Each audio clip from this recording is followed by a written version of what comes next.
ब्रह्म देवाय नमः। ओम ब्रह्म देवाय नमः। ओम ब्रह्म देवाय नमः। ओम ब्रह्म देवाय नमः। ओम ब्रह्म देवाय नमः।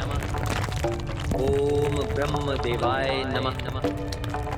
ब्रह्मलोक पर ये कैसा संकट छाया है? ओम ब्रह्म देवाय नमः। ओम ब्रह्म देवाय नमः। नहीं, संकट नहीं, ये तो मेरे भक्त के तप का प्रभाव है।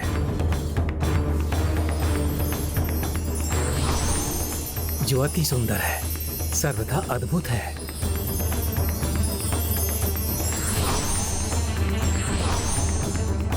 ओम ब्रह्म देवाय नमः। आंखें खोलो पुत्र शंखचूड़।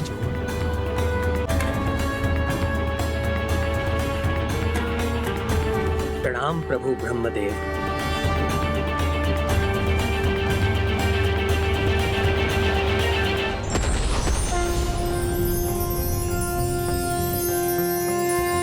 सर्वे भवन्तु सुखिनः। पुत्र शंखचूड़, मैं तुम्हारी तपस्या से बहुत प्रसन्न हूँ और मैं तुम्हें 3 वरदान देना चाहता हूँ। मांगो, जो कुछ भी तुम मांगना चाहते हो मांगो।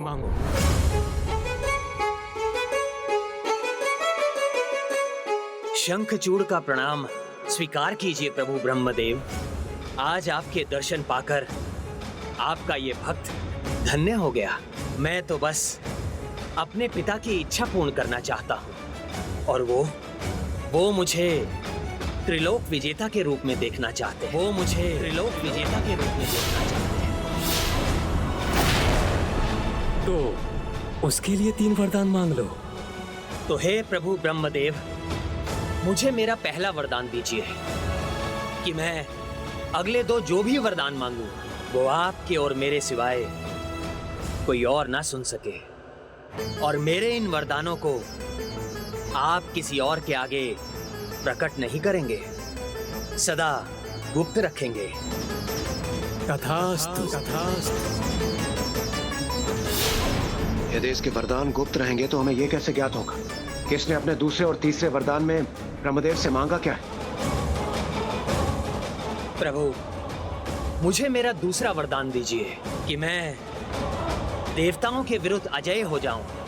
कोई भी देवता मुझे कभी भी परास्त न कर सके और ना ही कोई हानि पहुंचा सके। तथास्तु, तथास्तु। मैं तुम्हें कृष्ण कवच प्रदान करता हूँ जो सदा तुम्हारी रक्षा करेगा।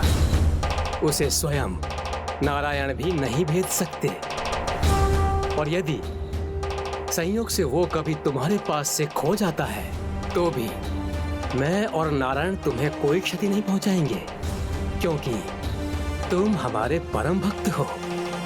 किंतु यदि महादेव स्वयं तुमसे युद्ध करने आ गए तो फिर कदाचित उनके हाथों तुम्हारी मृत्यु होगी।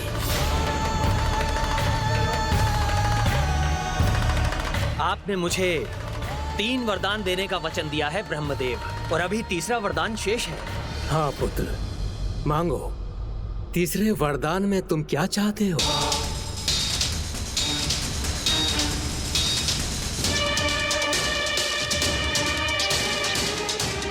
अमृतत्व। ब्रह्मदेव, आप मुझे अमृतत्व प्रदान करें। अब इसने ब्रह्मदेव से ऐसा क्या मांग लिया जिसे सुनकर स्वयं ब्रह्मदेव स्तब्ध हो गए? उसने अवश्य कुछ ऐसा मांगा है देवराज, जो ब्रह्मदेव के लिए भी प्रदान करना असंभव है।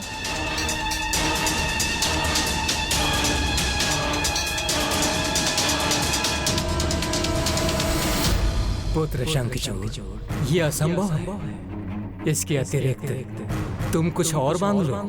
प्रभु, व्यक्ति वही मांगता है जिसकी उसे आवश्यकता होती है, और आप ही ने कहा है कि मेरी मृत्यु मात्र महादेव के हाथों ही संभव है। उसके अनुसार जो मेरे लिए आवश्यक है वही मांग रहा हूँ। जिसका जन्म हुआ है उसकी मृत्यु भी होगी। जीवन और मृत्यु सृष्टि का नियम है, इसे मैं बदल नहीं सकता। ये वरदान देना मेरे लिए असंभव है। ये नियम और धर्म के विरुद्ध है। धर्म के विरुद्ध तो आपके द्वारा आपके वचनों से पलटना भी है प्रभु। आपने मुझे 3 वरदान देने का वचन दिया है और उसे पूरा करना आपका धर्म है। प्रभु, मुझे तो बस अमृतत्व चाहिए। यदि वो दे सकते हैं तो दीजिए, अन्यथा आप अपने वचन को भंग कर दीजिए। अपने वचन को भंग कर दीजिए।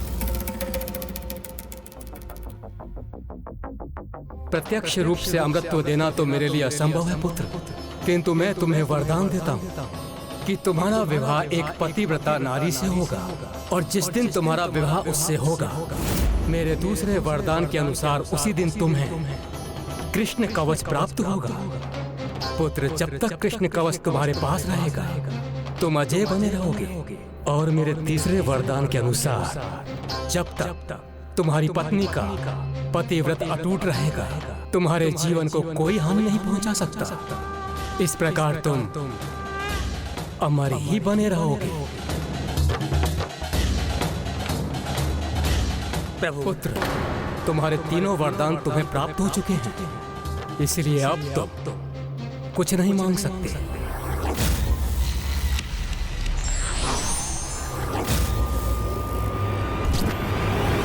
हे गजानन, ब्रह्मदेव ने ससुर को ऐसा कौन सा वरदान दिया होगा? आप निश्चिंत रहिए देवराज इंद्र। वरदान कोई भी हो, उसका लाभ तभी होगा जब कर्म अच्छे होंगे, क्योंकि कर्म अच्छे हो तो श्राप भी वरदान बन जाते हैं, और कर्म अच्छे ना हो तो वरदान भी श्राप में बदलकर काल को ही निमंत्रण देते हैं, मृत्यु का कारण बन जाते हैं।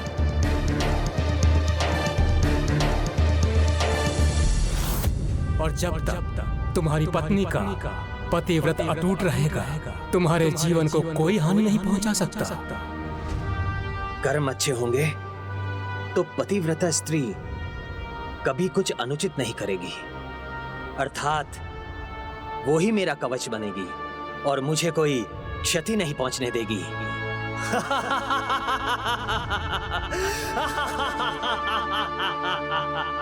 देवताओं, मैं शंखचूड़ अजय हो गया, अमर हो गया, और अब तुम सब मेरे प्रहारों से बचने के लिए कवच का निर्माण कर लो, अन्यथा मेरा कवच तो सदा मेरे साथ रहेगा, सदा ही रहेगा।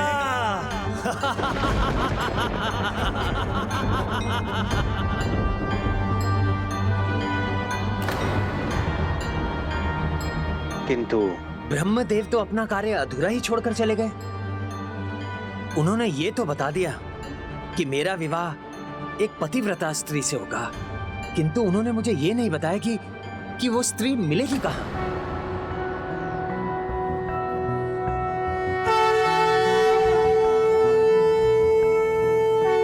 ओम नमो भगवते वासुदेवाय, कृष्णाय नमो नमः।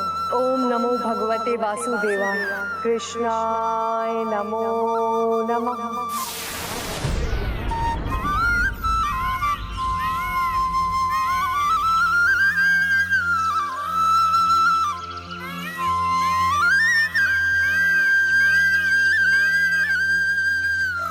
कदाचित तुलसी पौधे के आविर्भाव का दूसरा चरण संपन्न होने का समय आ गया।